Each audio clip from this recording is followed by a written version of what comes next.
my wonderful friends. I'm Shams, and I'm so excited you're here today. A brand new adventure, packed with fun, surprises, and a little bit of learning, is about to begin. Are you ready to jump into a magical world with me? Let's open our storybook and see what awaits us. Once upon a time, in a cozy little house, lived a sweet girl named Salma. Salma loved candy more than anything in the world. She dreamed of lollipops, wished for chocolate bars, and imagined rivers of soda. One evening, as she looked up at the twinkling stars from her window, she closed her eyes tight and made the biggest wish she had ever made. "Oh, I wish, she whispered, "that I could live in a place made entirely of candy." She said it with so much hope that a tiny star seemed to wink back at her before she drifted off to sleep. The next morning, when Salma opened her eyes, something felt different. The air smelled incredibly sweet, like vanilla and strawberries.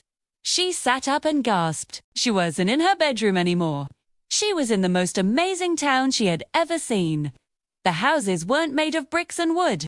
They were built from giant blocks of milk chocolate, with windows made of sparkling sugar glass.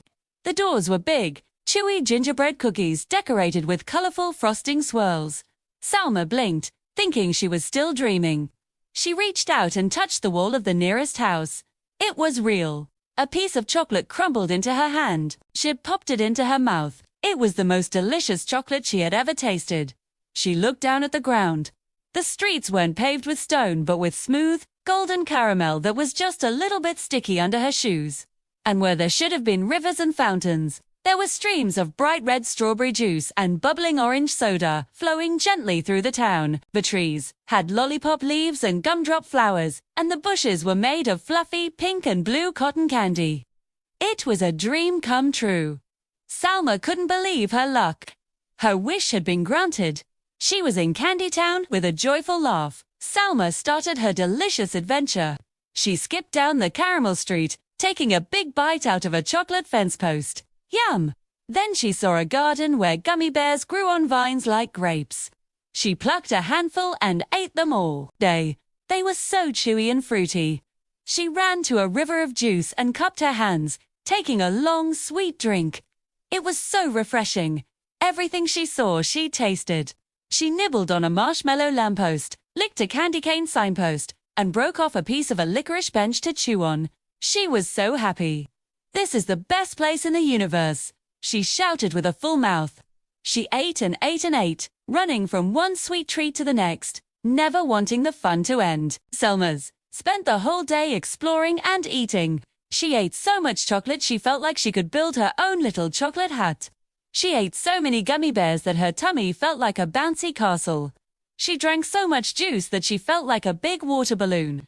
As the sun, which looked like a giant lemon drop, began to set, Salma started to feel a bit strange. Her tummy, which had been so happy, now felt heavy and achy. She felt tired, really tired, but not the good kind of tired after playing all day. It was a sticky, slow kind of tired. She decided to sit down on a peppermint rock to rest. She wanted to sing a happy song about her wonderful day in Candy Town, so she opened her mouth to sing. But nothing came out. Not a single sound. She tried again, clearing her throat. Still nothing. She tried to say hello, but only a faint raspy squeak escaped. Her beautiful, clear voice was gone. Panic started to bubble up inside her. What happened? Why couldn't she speak? She looked around, and her happy Candy Town suddenly felt a little less cheerful. It was still beautiful, but Salma was scared. She saw a friendly-looking gingerbread man walking by and ran up to him, pointing at her throat and shaking her head with wide, worried eyes. The gingerbread man seemed to understand. He patted her shoulder gently and then pointed towards a large, grand building on a hill. It looked like a castle made of sparkling rock candy. He gestured for her to go there. Feeling worried but hopeful, Salma walked up the hill to the rock candy castle.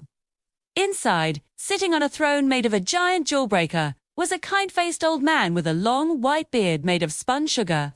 He was the wise man of Candy Town. Salma approached him and curtsied, her eyes pleading for help. The wise man smiled a gentle, knowing smile. He didn't need her to speak to understand what had happened. "Ah, little Salma, he said, his voice calm and sweet like honey. You have discovered the secret of Candy Town. You wished to live in a world of sweets, and your wish was granted. You were so happy, and you ate everything in sight, didn't you? Salma nodded sadly, a tear rolling down her cheek. The wise man continued, candy is a wonderful treat. It's meant to bring a little bit of joy, a small moment of sweetness to your day. But here in Candy Town, we have a rule. Those who eat too much, who take more than their share, and forget about balance, lose the sweetest thing they have, their beautiful voice. Selma's eyes grew wider. It was her own doing. Everything in life, my dear Selma, is best in moderation. Too much of a good thing can turn it into something not so good. Little candy makes you happy, but a mountain of candy only gives you a tummy ache and takes away your song.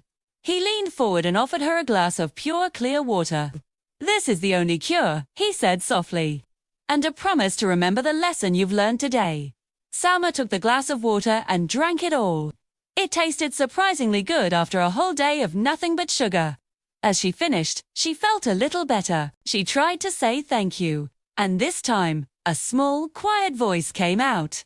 Thank, ... double quotes. It was weak, but it was there. She was so relieved. The wise man nodded. Your voice will return fully when you return home, and remember the importance of balance. Salma gave him a grateful look, turned around, and walked out of the castle. As she stepped outside, the candy world began to swell and fade, the colors blurred together, and she felt a gentle whoosh, like being carried on a soft wind. When she opened her eyes again, she was back in her own bed. The morning sun was streaming through her window. Was it all a dream? She sat up and cleared her throat. Hello, she said. Her voice was back. It was clear and strong and beautiful. She cheered with relief. She looked over at her nightstand, where she had left a small bowl of her favorite candies the night before. She looked at them, and for the first time, she didn't feel the urge to eat them all at once. She'd picked up just one, unwrapped it, and savored the sweet taste. It was delicious. One was enough. Salma had learned a very important lesson. Moderation is the key to happiness. True joy doesn't come from having too much of something, but from enjoying the right amount at the right time. And our adventure for today comes to an end. What a wonderful story with Salma. She learned that enjoying things in moderation is what makes them special. Don't you worry, because many more exciting adventures are waiting for us right around the corner. To make sure you don't miss a single one, be sure to subscribe to Sham's Adventures. You'll get all our new stories as soon as they arrive. Thank you for joining me, my amazing friends. I can't wait to see you again for our next story. Goodbye for now.